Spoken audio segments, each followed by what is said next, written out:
All right. Hello and welcome to the annual WriteHive conference. This year is jam-packed with a ton of great sessions for writers, writing professionals, and the publishing industry. WriteHive is a nonprofit serving the writing community with resources, events, programming, connections, and more. The 2022 conference brings you this panel, Revealing Your World Map-Making Tips, where we will discuss how to visually orient your readers within your created world. If you'd like content similar to this, you could listen to the January 2021 episode of our Word Nerd Cafe podcast titled Orienting Your Reader, or head on over to our YouTube channel to watch the panel from last year's conference, Avoiding Info Dumps in Created Worlds. My name is Julie, and I am a graphic artist and fantasy writer. I have with me three awesome panelists. We're very excited to get this conversation going. I'll let the panelists go ahead and introduce themselves. Frank, do you want to start? Sure. Hi, I'm Frank L Tybush V. I am a fantasy and sci-fi author. I'm also a graphic designer, and a web designer. Joseph? Joseph S. Samaniego. I'm a fantasy, sci-fi, and history author and fantasy cartographer. And I am actually a trained historian as well. I'm Julie Witmer. I am a cartographer. I design maps primarily for print for tourism municipalities, and about a third of my clients are authors, memoirs, a few fantasy, historical novels, atlases, all sorts of things. Awesome. So we'll start first question off pretty broad. When an author is writing a story, fiction or nonfiction, how do you decide that a map is something that the readers would benefit from? Is that to everyone? Oh, yeah, anyone, yeah. Yeah, just kind of jump in whenever you want. I would say that for some genres, it's kind of almost specific. I don't know, maybe I don't know if this is going to be a controversial opinion right off the gate, but I think pretty much any fantasy novel needs to have a map in it. I think they kind of spoiled us with Tolkien's work and all the works from the classical area of fantasy, but it's almost like if you're creating a fantasy novel, especially if you're talking about quests and things, adventures, you need to know where you're going, and as the reader, you're tagging along. So genre specific, definitely. But anytime you're talking about traveling, that the reader may not be privy to that geographic context, they need to have some sort of a background to that. Yeah, and even if there's not a journey, if there's just multiple places mentioned in the story, or even one place, and it depends on who you think your audience is. If your readers are very, very familiar with the location, and you're talking about, I don't know, London, England, you might not need to do a map if you're marketing to Europeans, but I don't know. It depends on who your readers are and how familiar they are with the place. I mean, a map just helps give you context, geographic background to the story. Yeah, I think if the world is a character, which in fantasy novels, especially novels where there's a quest, that is true. I did a map for my fantasy novel because it is very important. Everybody's talking about places all the time and strategies and stuff like that. It's a very epic fantasy. But I didn't do a map for my sci-fi because it's set on Earth for the most part, and it's the setting is not as important as the characters itself. And that's kind of how I chose between the two, is why I did the map for one and not the other.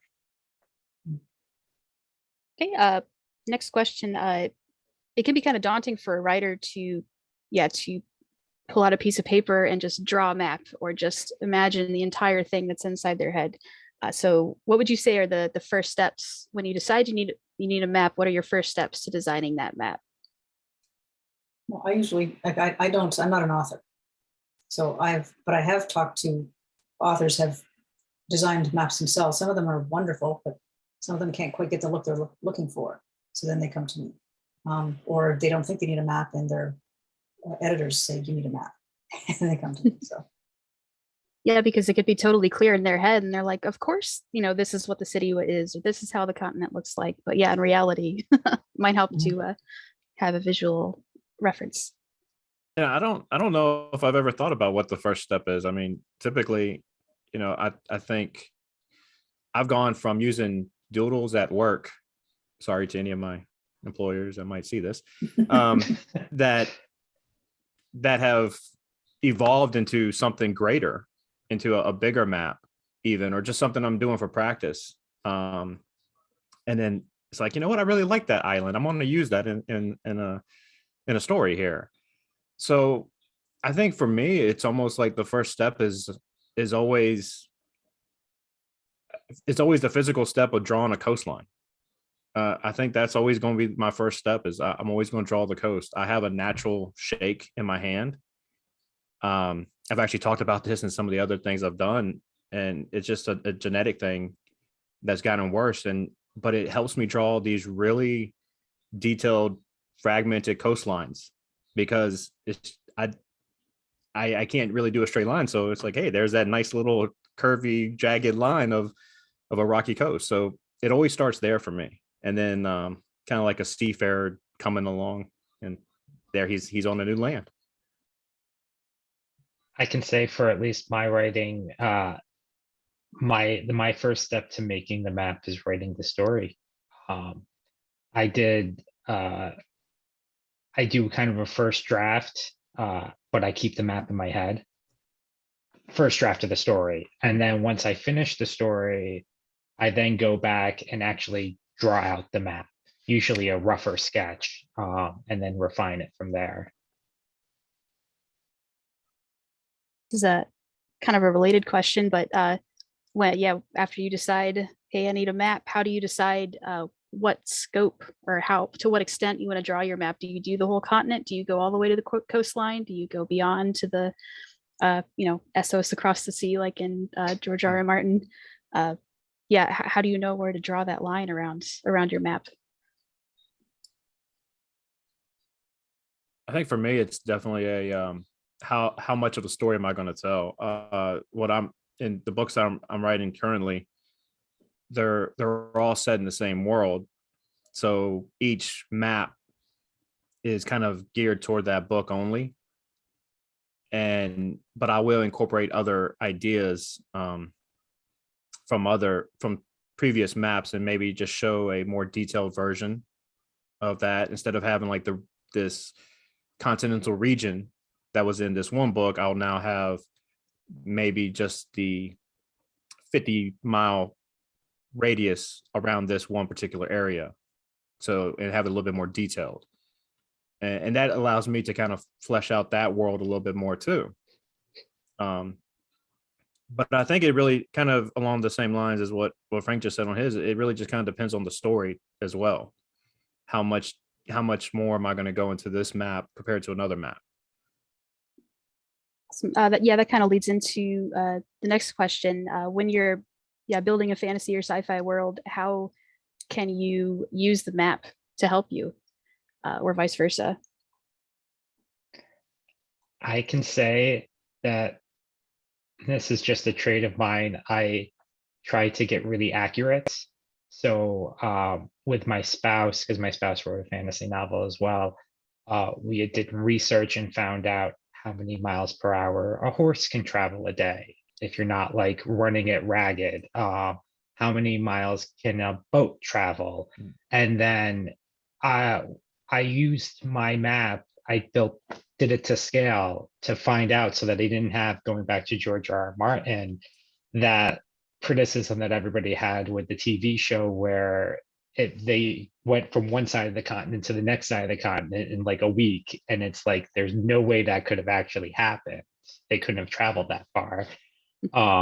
So I made sure, and I actually used my map to map out every point of the journey, what they took, how many miles it would take.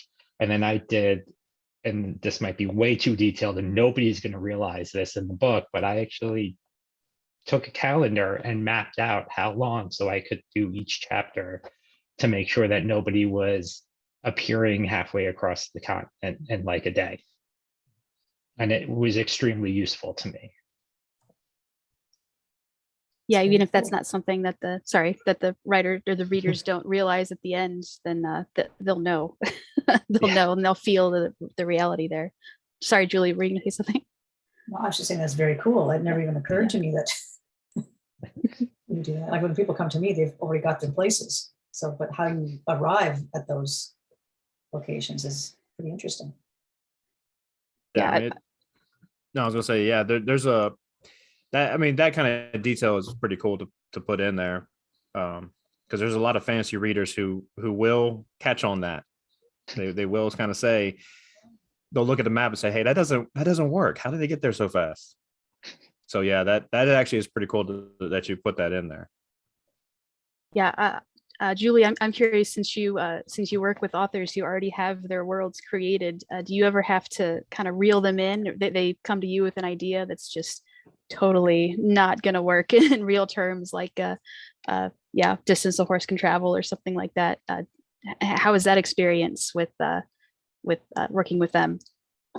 But I've only done a few fantasy novels, so it's but just last year, there was I did a large map. So like they had done something out of an online world builder, but we're not happy with the look at all. So we use that as a starting point. And I mean, I took, like they said, oh, there should be some mountains over here, so I put mountains over there. And then it's like there's some rivers. Okay, well, the river's not going to go where you had it. It's going to go this way because it's coming from mountains and around here. And then there was a zoomed in area, another map of I think a cluster of cities or one of the continents. So their initial thing they did online, it was didn't really look the same. So I created the big map first and then zoomed in. I said, how would you feel if we did these minor changes? So then it's obvious that it's just zoomed in from that section. We can add more detail here, more rivers, more swamps, whatever. So they had the overall, like the context, they had everything all mapped out. It was just or planned out, I guess. And it was just geographic elements that I helped with to make it a little more realistic. Can I ask a quick question? Because you're a professional cartographer. Have you ever run into people having maps where it just geographically couldn't happen? Is there anything that you've noticed or that some people should stay away from? Like, don't put these two elements right next to each other because that wouldn't happen in real life. No, I haven't noticed that. Yeah, I mean, I imagine it does exist, but it's not. It hasn't happened with any project I've worked on yet. I'm sure they're out there. That was kind of related to my next question is, yeah, how much freedom do you have when creating the world? I mean, you could do anything as long as it kind of makes sense. How about, I'm also curious about just the details of graphically what's on a map. Like, are there crucial visual elements that should never be excluded, such as like a compass rose or a key or something like that? What really makes a map if it's printed in a book? Well, I think the compass rose is definitely something that I would always put in the map. I don't use a lot of keys, mostly because what's a city with the maps that I create, because I use icons that are cities. I don't use like the little dot for a town, the dot with a circle around it for a city and things like that, like you would see like in old textbooks. I like having the icon there, but the compass rose I will always have. And one, I like them because you can make them decorative. You can really kind of play with them and make them kind of like an art on their own. But two, it gives you a heading. It shows you which way you're facing, which way you're going, right off the bat. So yeah, you're going to hear that in the story. You're going to hear that this character is going west to this particular town. You look at the map and okay, there they are. But when you look at the map without even reading the story, you know exactly where everyone's at, or where everyone can go, I guess you could say, because you have that compass rose there to point you in the right direction. Most of the maps I work on are not fantasy. So I generally don't put a north arrow on unless the top of the map is not north. But even then, that's, maybe I should be putting it on because maybe people want a south up map. I personally like to include if there's important elements to the story, like a mountain range that people aren't able to pass, or something that is pointed out in the novel. I like to include that, like maybe like a little drawing of that, or if there's a particularly dense forest, using tree icons, or a little doodle. It doesn't have to be super detailed if you don't want it to be, but I feel that if it's important enough to be going back to that thing, a character in the story, in my fantasy, that I have a haunted swamp that a whole chapter takes place in, an important scene. So I made sure to include that in the map, just a little representation of that, so people are able to orient themselves and almost get a sneak preview, because the map comes first, and then they see these points of interest on this map, and it's like, ooh, what's coming? What's going to happen here? Yeah, I feel like a map in the beginning of a book can do a lot to set the mood for the story, like in Lord of the Rings. I guess those maps might have been in the back, but yeah, you look at that map and by the styling and the town names and the text and everything that it's going to be an epic story. Whereas maybe for a sci-fi book, it would be different, or maybe a nonfiction book like Devil in the White City, that visual style is going to be a lot different based on the tone of the story. Yeah, do you have any ideas or tips for creating maps for different audiences? Maybe that'd be a good question for Julie, since you do a lot of different things, not just for fantasy, but for nonfiction and for municipalities and parks and things like that. Yeah. During our consultation, one of the first things I ask, and I like to hear about the projects, but it's like, who's the map for? How familiar are they with this? Like, is it for city maps or cycling maps? Is it for residents? Are they going to be familiar with a lot of the things? Is it for tourists who don't know? What level of detail do you want to include? So for a book, I don't think I haven't done a map as detailed as the Tolkien maps. They've been, just a few towns here and there. Most of my maps don't have illustrative elements on them either. They are really just for,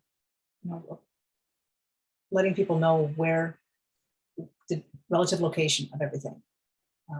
They are based on real geospatial data sets. So if people want to scale on them, I can put a scale on there. But usually that's not even important. If it's about a journey, yes. But if it's just about where are these places that are mentioned,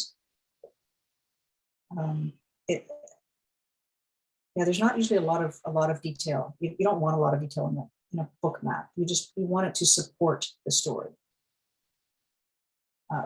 I've done memoirs, maps for memoirs. So it's really just, the dozen or so places that are mentioned in there, maybe with some lines for journeys on there, but it's really, it's not about the actual route. It went from this place to this place to this place. So it's you want to be able to see at a glance the information. You don't want to have to spend, well, for a lot of the maps, you don't want to have to spend hours looking at them. You may want to, but for the Tolkien maps, but you shouldn't have to.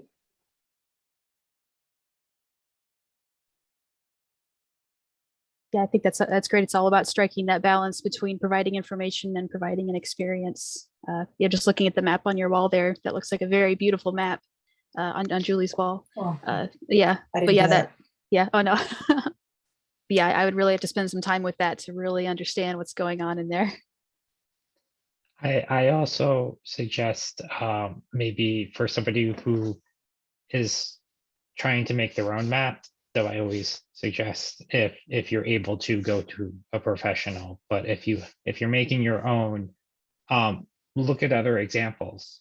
I read a lot of historical fiction, but I also read a lot of fantasy. And when you're looking at the maps in like a historical fiction versus a fantasy, they look completely different. There's a different style.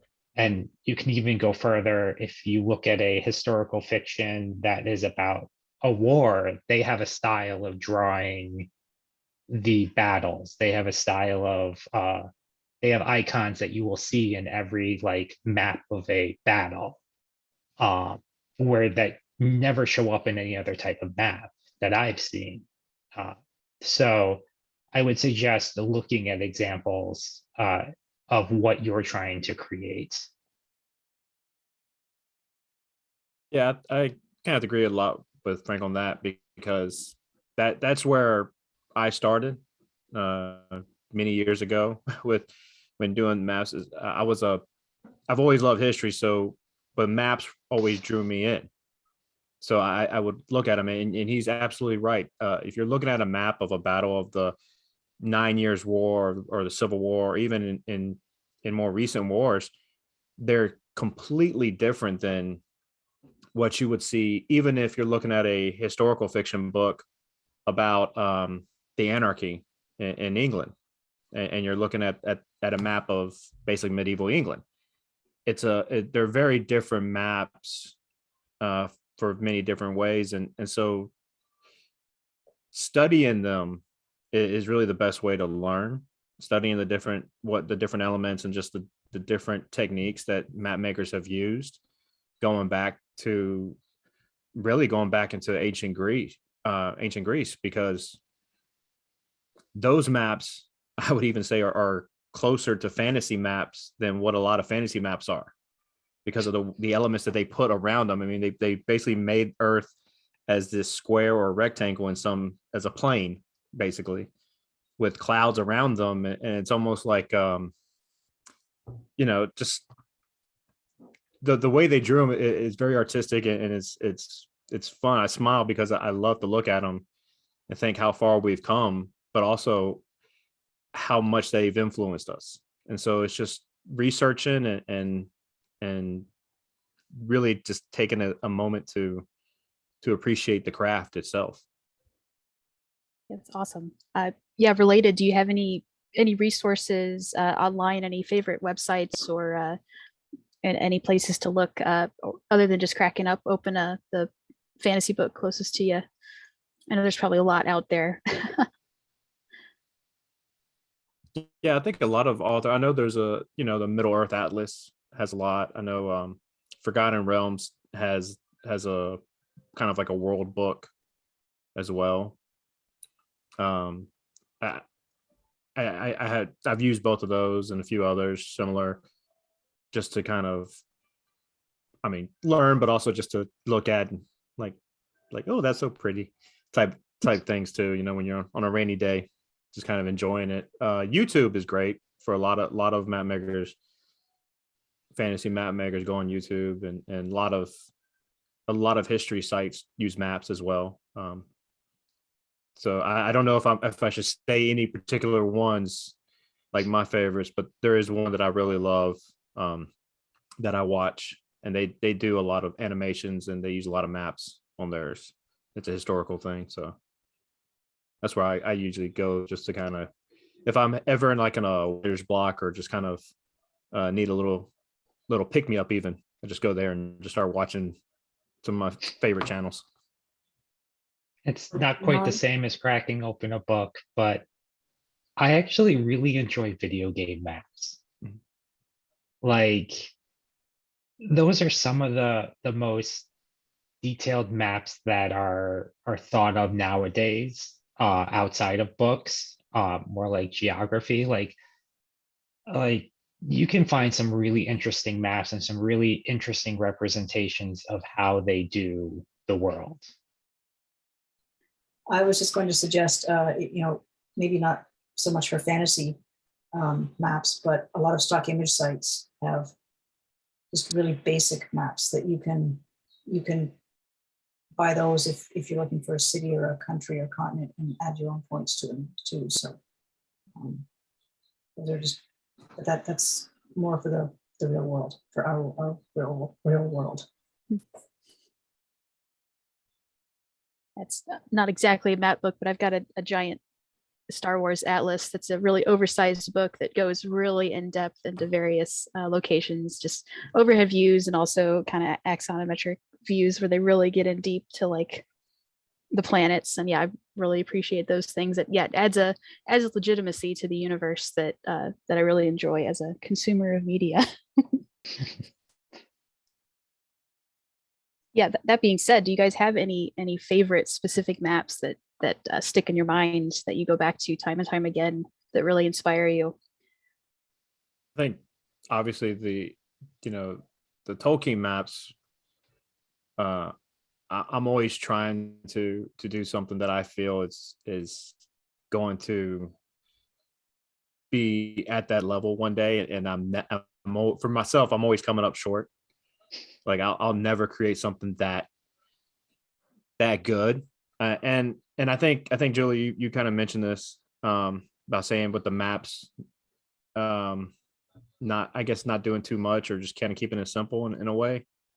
And those are, it's almost like he does a lot with them, but they're still very simple in their design. But there was one map that I have never been able to find, and I have it in a book somewhere, and I can't find that book now. All my moves is probably still in some box somewhere. But it was a Robert Howard map from the Conan series, and it actually showed where the Hyboria, the world of Conan, was actually our world, and it superimposes Europe and Africa and part of Asia onto that map, because it's supposed to be before Atlantis fell to the sea and things like that.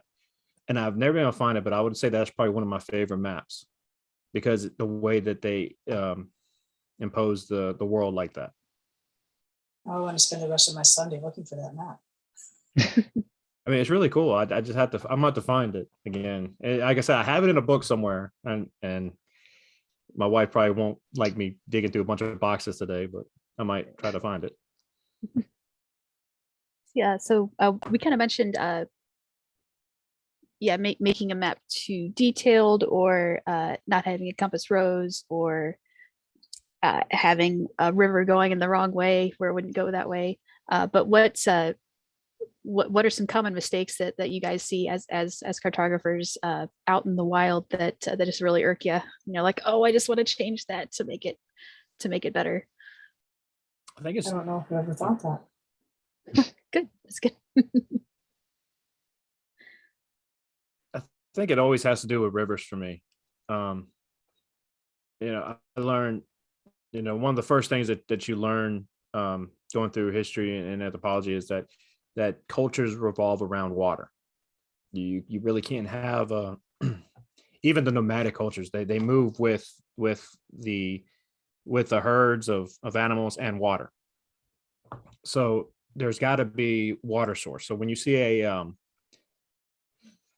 city with no water nearby, that kind of always, it's like there's got to be something there, or how the river, like you said, kind of how the river flows. A lot of times people will put like a river splitting and then coming back together, splitting, coming back together. And that doesn't usually happen naturally. I know there are some instances where rivers, obviously you have tributaries and they will merge. You got what's it, the Missouri merges into the Mississippi, I think it is, or vice versa. But typically they don't, fork and come back together and split, come back. They don't typically do that multiple times. It looks good on a map. It looks really cool. It looks really enchanting. And as a fan in fantasy world, I say go for it. But it's still kind of one of those things that try to explain it though. Yeah, I think that's my biggest thing is as long as you explain it. So like if you have a civilization that's living up in the mountains in a very rocky, cold environment, where do they get their food? And if you don't account for that, then it's it doesn't make sense, but there's ways to account for it, or there's reasons why they're there. And as long as you put those in, I think you can pretty much do anything as long as there's a reason why. And while I'd like to say, oh, it looks really cool is a good reason, it's in a narrative sense, it's not. Yeah, that's one of the ways that there's this give and take between the map and the story, where you can draw a pretty line on a piece of paper and be like, oh yeah, how does that work? How is that going to change my world? Well, I think that's all the questions I had. Do you guys have any final comments or anything we didn't talk about, or any projects you'd like to plug that you're working on? I'd be interested, because I'm a graphic designer.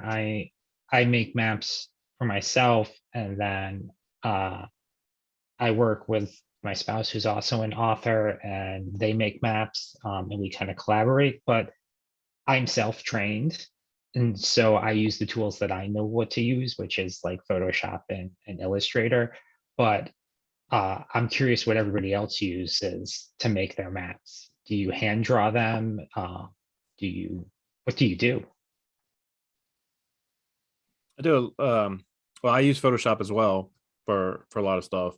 I hand draw some, but like I said, because of my shaking, I've kind of gotten away from that. It's just not as